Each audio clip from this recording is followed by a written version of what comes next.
दरम्यान अंजली दमानिया यांनी परळीमध्ये वाल्मिक कराडसाठी आंदोलन करणाऱ्या त्याच्या आई पारुबाई कराड यांना काही सवाल केलेले आहेत. ट्विट करत दमानिया यांनी कराडच्या आईला वास्तव सिनेमाच्या आईचं उदाहरण दिलंय. पाहुयात या ट्विटमध्ये दमानिया यांनी नेमकं काय म्हटलंय. वाल्मिक कराडच्या आईंना सर्वप्रथम नमस्कार. आई, आपण भोळ्या आहात. आपला मुलगा आणि नातू काय करतात याची कल्पना तुम्हाला असती तर माझ्या लेकराला न्याय मिळाला पाहिजे असं कधीच म्हणाला नसता. आपल्या मुलावरील आरोपांची यादी मी पाठवत आहे, आपण पाहावी ही विनंती. त्यांच्यावर याच गुन्ह्यातला FIR आपण पाहावा.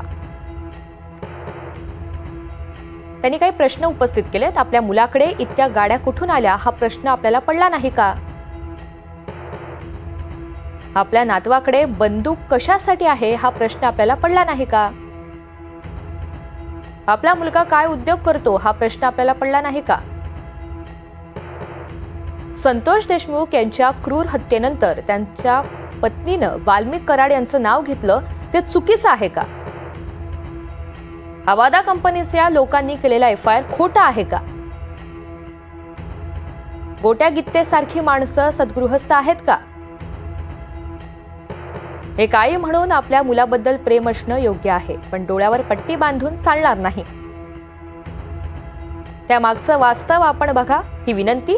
वास्तव हा पिक्चर आपण पाहावा. एक वाया गेलेल्या मुलाला आईनं काय करायला हवं ते आपण पहा. संतोष देशमुखही कोणाचे पती, वडील व भाऊ होते. त्यांना न्याय मिळायला हवा की नाही